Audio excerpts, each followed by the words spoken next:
झेप मराठी, आरसा महाराष्ट्राचा।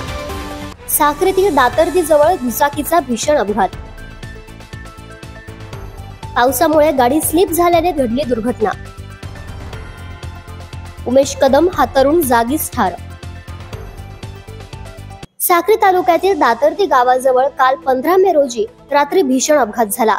या अपघातात एका 30 वर्षीय तरुणाचा दुर्दैवी मृत्यू झालाय। विकास शिवाजी कदम उर्फ राकेश असे या 30 वर्षीय मृत तरुणाचे नाव आहे। उमेश हा साक्री येथील साईबाबा फर्निचर येथे कामाला होता।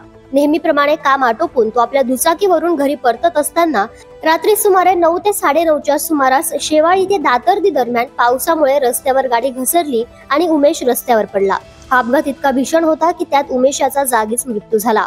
अपघाताची माहिती मिळताच स्थानिक नागरिकांनी घटनास्थळी धाव घेतली आणि पोलिसांना कळवले। दरम्यान उमेशच्या मृत्यूने साक्री परिसरात हळहळ व्यक्त केली जाते। अशाच वेगळ्या आणि ताज्या बातम्यांसाठी पाहत रहा झेप मराठी, आरसा महाराष्ट्राचा।